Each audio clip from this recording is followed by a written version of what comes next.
From now on, Holy Father, not my will, but your will be done. I said, Father, you have chosen me. Give me the strength to obey. I will follow you no matter what it takes. If you know me, you cannot be neutral about me. Either you will hate me or you will love me. Because there is only one important business in the world. It is the business of salvation.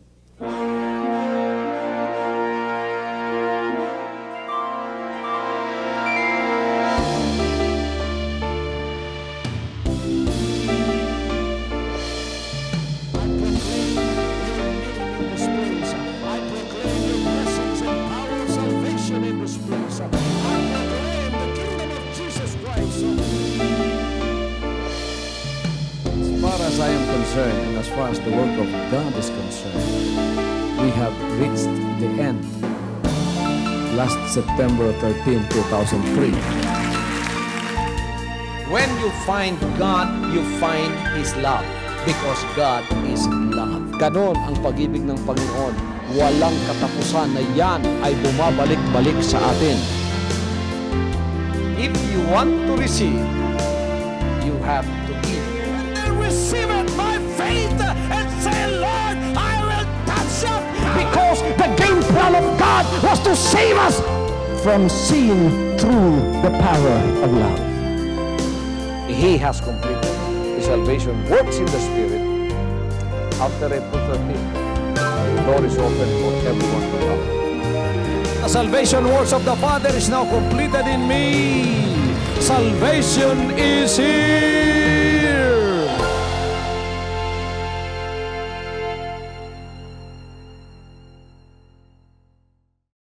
Saya ba kayo mga kapatid? Now this is not my group. This is the kingdom of the Lord Jesus Christ. When I say kingdom, this is already practicing the kingship of Jesus Christ. Na kahit hindi natin siya nakikita, hindi na natin hihintayin makita pa natin siya para tayo ay magpasakop sa kanyang paghahari. Ngayon pa, I am already here sent by God to prepare the way for the King to come. Hallelujah! Para kahit wala pa siya, hindi pa ninyo siya nakikita ng face to face, sanay na kayo sa kanyang paghahari. Ano ang palatandaan kayo ay nakapasok na sa kanyang kaharian? Ang prayer niya, Thy kingdom come, Thy will be done on earth as it is in heaven. Tingnan ninyo, maraming mga tao ang gustong pumunta sa kaharian ng Panginoon sa langit. So they are trying in all their ways to go to the kingdom of heaven. Many have sprouted. Denominations and religions have sprouted, promising a way, a passage to heaven, to the kingdom of heaven. That is not so. Before you go there, I would like to tell you a good news. It is not you that should be transported there, first of all. It is the kingdom of God that should come here. Thy kingdom come. Hallelujah.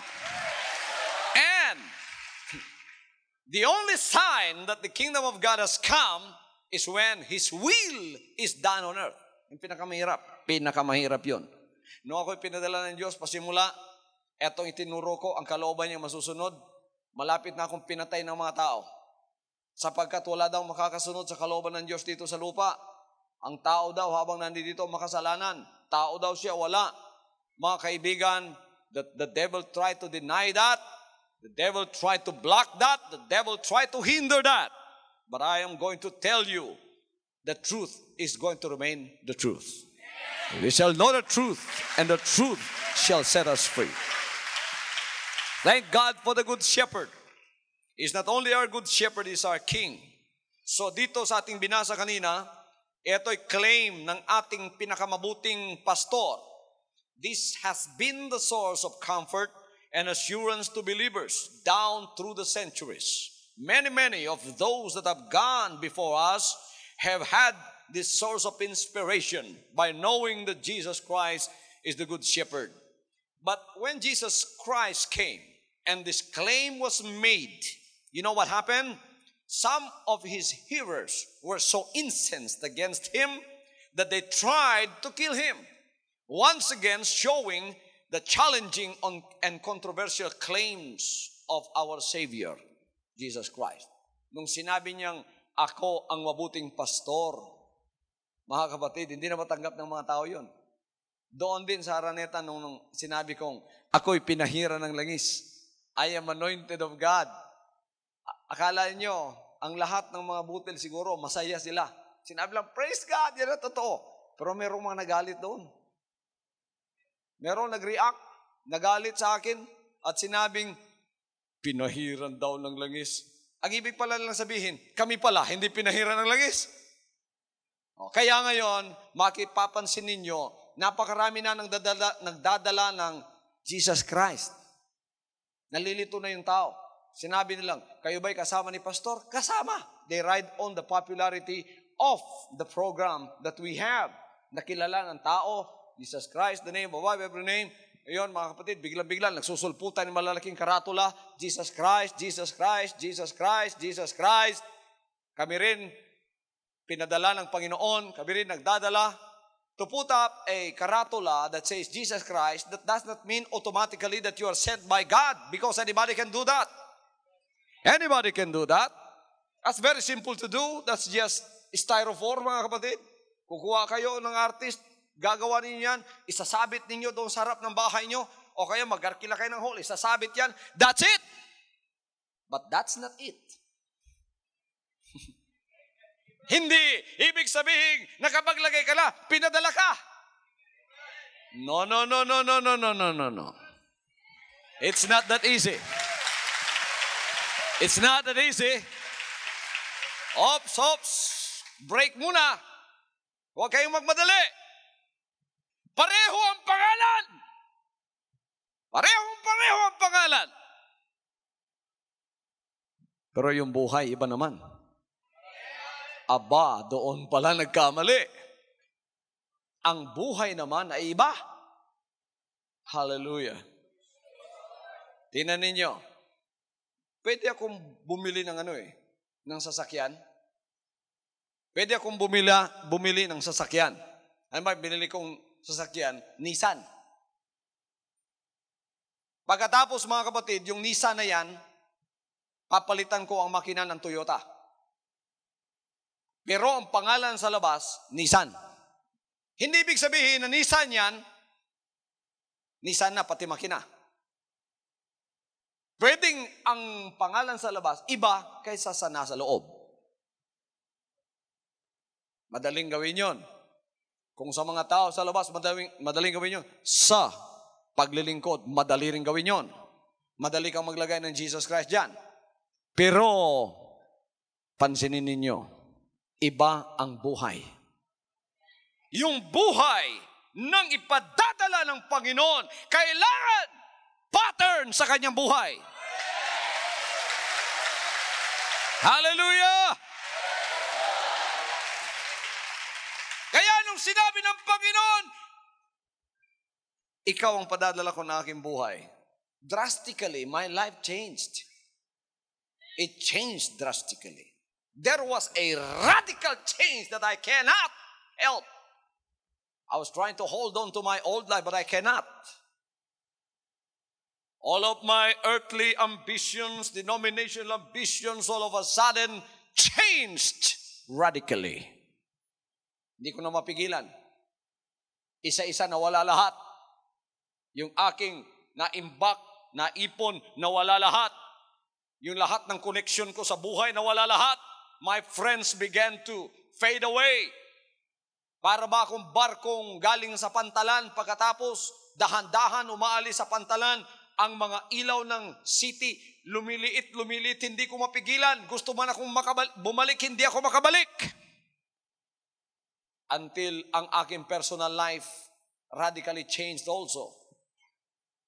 Tulad ng sinabi ko kaninang umaga, kung kayo nga ang mga pangit, gusto ninyo magkapamilya, lalo na ako, Hallelujah! Amen! Magkaroon ng isang asawang minamahal, mga maliliit na anak, na talagang anak ko galing sa akin. Wow! Magandang buhay yan, di ba? Yan talagang patutunguhan ng tao, di ba? Kayo lang may plano niyan. Ako! Kaya kayo mga mangangaral, pagka nagsasalita kayo, ang pinakamamahal kong asawa.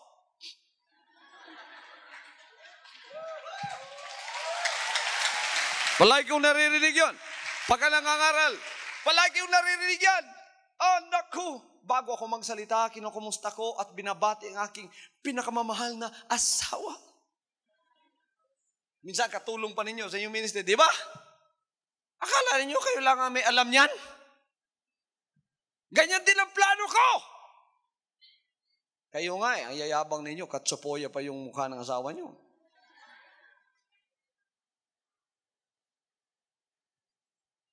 Siguro kung pinayagan ako ng Diyos sa plano ko, pinakamaganda yung asawa ko dito ngayon. Pero you look at the life. When Jesus called somebody, hindi ko pinresent yung sarili ko, Lord, I am the one, please anoint me. I don't even know about that. All I know was that I was called to preach. I was called to disseminate the word of God. I was called to propagate it. I was called to preach the truth. And I was called to heal and pray for the sick. Hallelujah. That's all that I know that I was going to do. Yun lang. Wala lang iba pa. Yun lang alam kong dapat kong gawin. Hindi ko alam ang makapangyarihan sa langit. May mga plano pala na kung hindi niya ipapaalam sa tao, hindi mo malalaman. Siya pala mga kapatid, ang may nasa ng lahat ng bagay na nangyayari. Tingnan ninyo sa life ni Jonah. Jonah was called as a prophet to Nineveh. He did not present himself and say, Lord, I have an ambition to become a prophet. Somebody dreamt that I was a prophet, Lord, so anoint me as a prophet. Jonah did not do that. In fact, si Jonah, mga kapatid, nagrebelde pa nga sa tawag ng Diyos sa kanya, pero siya ang tinawag. Napakaraming mga tao ng panahon yun. Bakit si Jonah pa ang napili? Sabi niya, ikaw, Jonah, ang pipiliin ko, magiging prophet ka sa Nineveh. Tapos nung dumating ng tawag sa kanyang buhay, sinabi ng Panginoon, pumunta ka sa Nineveh. Instead of going to Nineveh, he went to Tarsus. And then a storm came and blew and beat upon that small boat where he was in. Tapos nagkabuhol-buhol ang buhay ng mga nasa barkong yun. Sinabi niya, ako ang dahilan ng lahat ng yan. Itapon niyo ko, huhupa ang bagyo. Tinapon siya. Pagkatapos humupa ang bagyo, kinain siya ng balyena. Dumating siya, Nineveh rin ang kanyang bagsak. That's how God calls people. Hallelujah! You don't have to present yourself. Lord, I will bring up your name. I will exalt you. That means I am also anointed like Pastor Kibuloy. Original pa nga ako. Ah!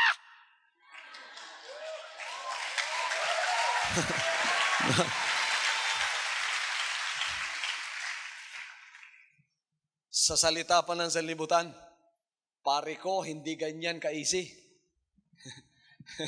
Hindi ganyan, mga kapatid, ka-easy. Ang pagdadala ng pangalan ng ating Panginoon. So I was called. Well, I'm not ashamed to say I was called because I was called.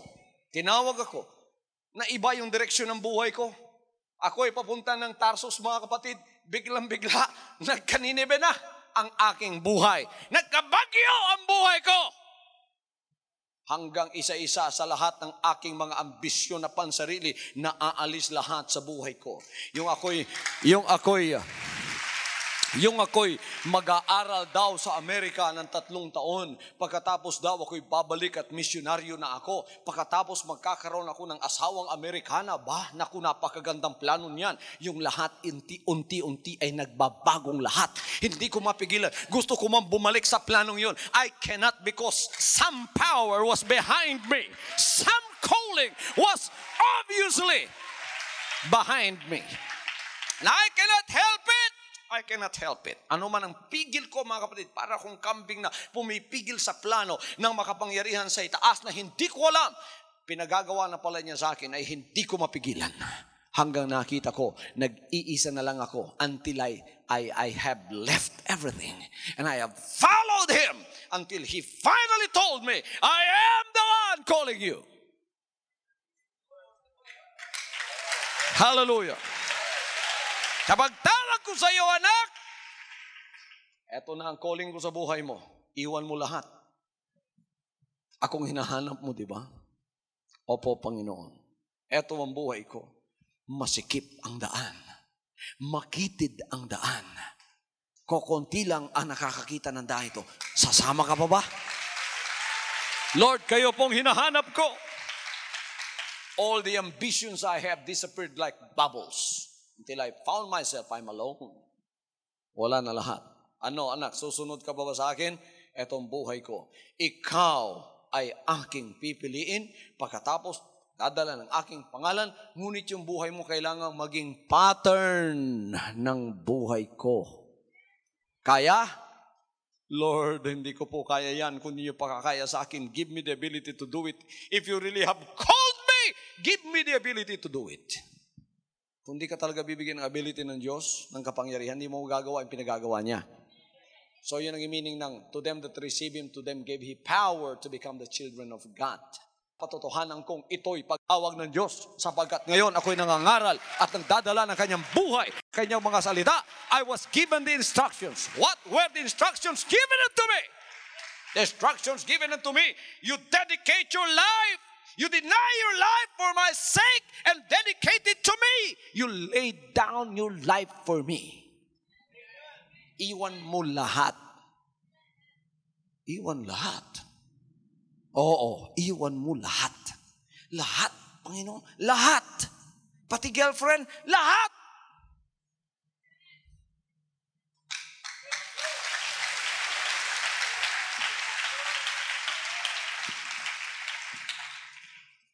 Yan ang pattern ng nagdadala ng buhay ng Panginoon. Hallelujah. Hallelujah! He said, I am the shepherd. Jesus Christ said that. This is the unique character of our good shepherd. Uniquely His own. Sinabi niya, I am the shepherd. Siya ang pastor. Kaya itong mga nagpapastor-pastor na nag-aaway, may mga nag-aaway, nakikita ko kung minsan nag-aaway. Sabi nung isa, bakit mo inaagaw yung mga tupa ko? Doon ka mangaral sa mga pagano, huwag dito, sapagkat ito nakaka-aquarium na kinukuha mo pa. Nakatangkal na daw, kinukuha pa. Tupa ko na yan, akin na yan, nakakural na yan, kinukuha mo pa. Nakakatawa ang mga argumentong yan. Mga pastor, wala kayong mga tupa. Lahat ng ito, ang may-ari ng lahat ng tupa. Sino? Siya ang may-ari ng lahat ng tupa. Siya tunay na pastor.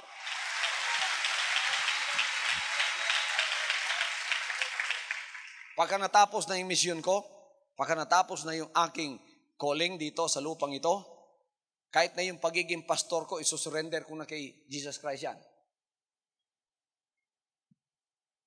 Yung iba natatakot na hindi natawagin pastor. Ako hindi. Isang araw, I will surrender my title as a pastor. Hindi lang yung titulo kong pastor ang isusurrender ko. Lahat, Panginoon, ng corona ko isusurrender ko.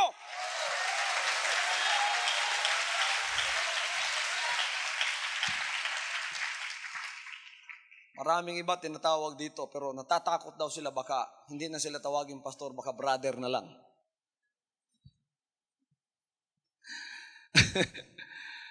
Huwag kayong matakot na hindi natawagin pastor kasi talagang isa naman lang ang pastor eh. Si Jesus Christ lang talaga ang pastor. Ang inyong pastor dito, kaya ako'y natatawag na pastor because I was called to represent Him. Hindi pa ninyo siya nakikita. Huwag kayong mag-alala. Isang araw, brother na lang din ang tawag nyo sa akin. Sapagkat isang araw, gagawa tayo ng service dito. Isang grand service. Anong service na yon? A service for the Pastor Kibuloy to surrender his title. Lahat sa Kanya na.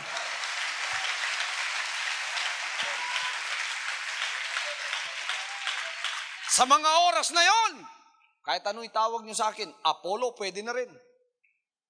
Dodong, pwede na rin. Pero hanggang ngayon, mga kapatid, I'm still representing Him. I am here as a representative of the true pastor.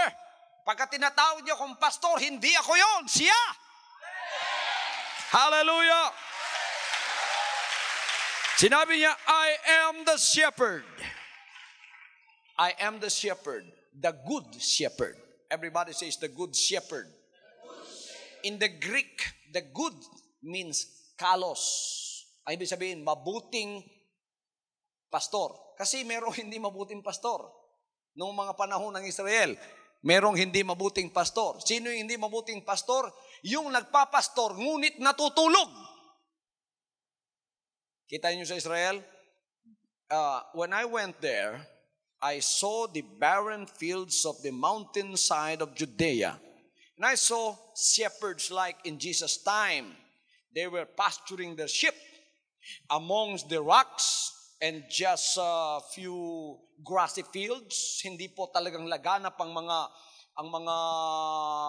mga damo, hindi tulad dito. Kaya naninibasib lang ng konti-konti yung mga tupa sa mga kabatuhan. Ngunit bago pumunta doon ang mga tupa, umuuna muna yung tunay na pastor.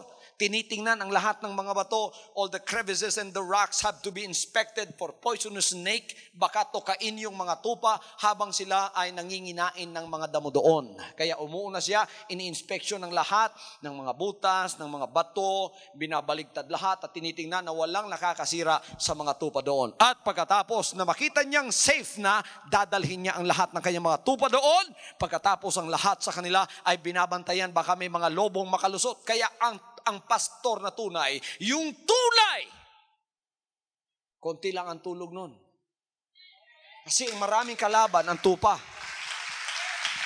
Maraming kalaban ang tupa. Lobo, ahas, ang hinihintay na makatulog, yung pastor lang. Pagka natutulog yung pastor, darating na yung mga lobo at manginginain sa mga tupa. Kaya yung worker na patulog-tulog, hindi pwede yun. Yung worker, pagka nag-worker kay Jesus Christ, malakas maghilik at matulog, hindi pwede yon. Ang worker ng Jesus Christ, pinakamalaking tulog nila, 3 oras. 4 na oras, pinakamahaba na yon. Pero pagka natulog ka rito ng 10 oras, oras mo na.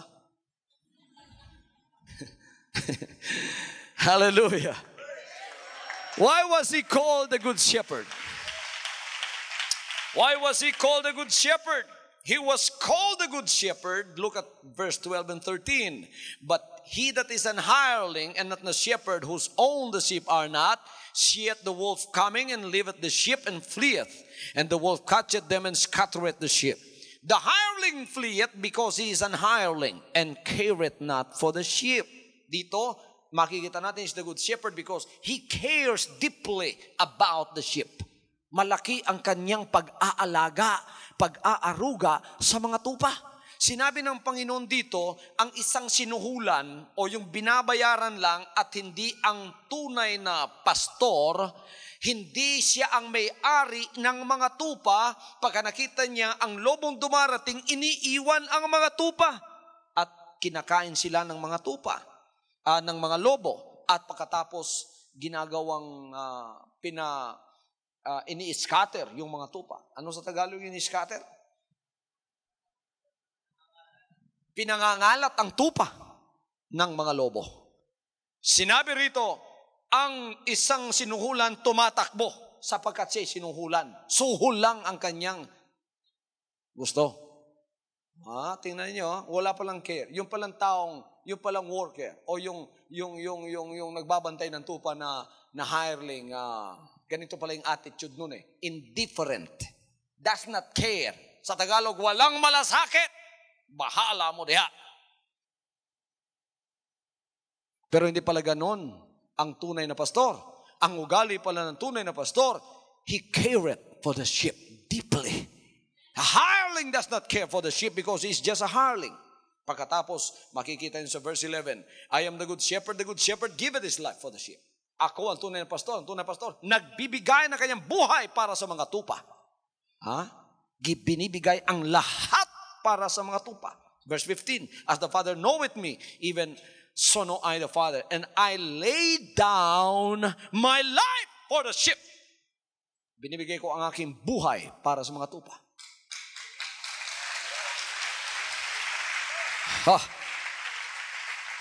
Karakter yun.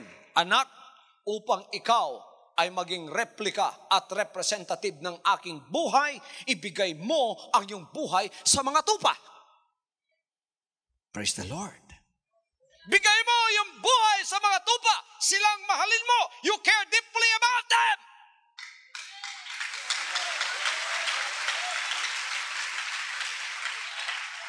In order for you to do that, you don't have to have your own family.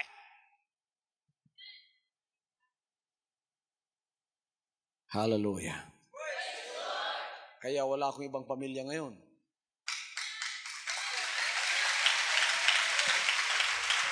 Hallelujah. Yung buhay ko ibinibigay sa mga tupa, kayo. Hallelujah. Kaya ang pastor nyo hanggang ngayon single, para sa inyo yan. Hallelujah! Woo! Para sa mga tupa yan. Tingnan ninyo, talagang mahal kayo ng Panginoon, ano? Ay ng Panginoon, meron kayong kaagaw pa. Gusto ng Panginoon, solid para sa inyo. So I am married to the work of the Lord.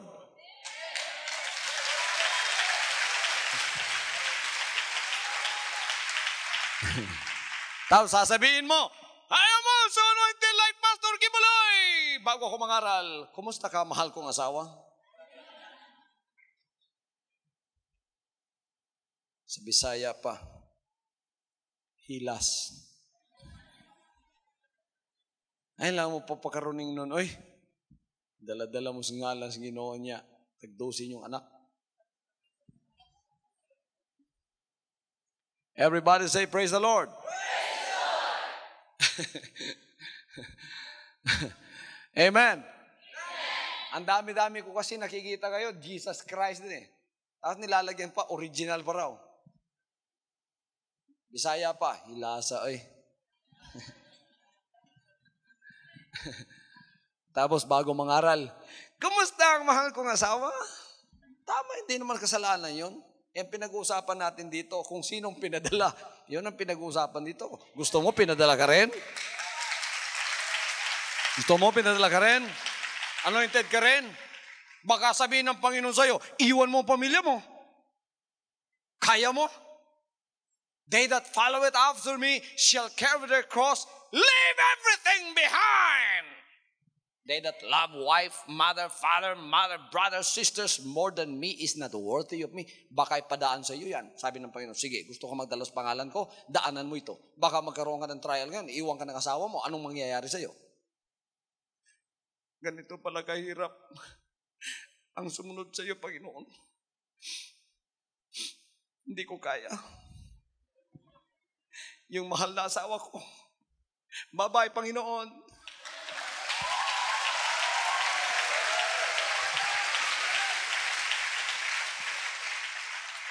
Hallelujah! Kaya wag na kayong magkunwari sa mga bagay na yan. You know, hindi naman imposible itong sinasabi ko, nandiyan lahat yan sa mga banal na kasulatan. So, ibigay natin ang kalwalhatian lahat sa Kanya. Bigay natin sa Panginoon ang lahat ng kalwalhatian sa buhay. Look at the unique claims of the Good Shepherd. Claims about His sheep, yung kanyang tunay na mga tupa. Ano ang tawag sa tunay na tupa ni Jesus Christ? Sinabi niya, ang kanyang bayan ay tatawagin sa kanyang sariling. Tingnan niyo. Tatawagin sa kanyang sariling pangalan. Kaya huwag kayong malito sa mga nagdadala ng Jesus Christ. Jesus Christ na mga pangalan, madaling gawin yan. Unang-una, tingnan niyo ang buhay nung nagdadala. Pangalawa, wala nang iba pang pangalan na hihigit pa sa pangalang yan. Hallelujah! So para malaman ninyo, yung original, tingnan ninyo sa lalim, the name above every name. Maring gayahin yung Jesus Christ eh. Maring sino man gumaya niyan, maglagay sa labas ng hall, sa labas ng bahay. Pero yung the name above every name, hindi na maring gayahin yun dahil hindi binigay sa kanila yun. When the Lord called me, and I said to the Lord, Lord, when I preach the truth about you, because you have called me, you have anointed me, what will I tell them when they say, saan kami papasok ngayon? Ngayon nangaral ka, naniwala kami sa iyo. Saan kami papasok para maligtas? Anong sasabihin ko sa kanila? And through an audible voice, the Lord said, Jesus Christ, the name above every name.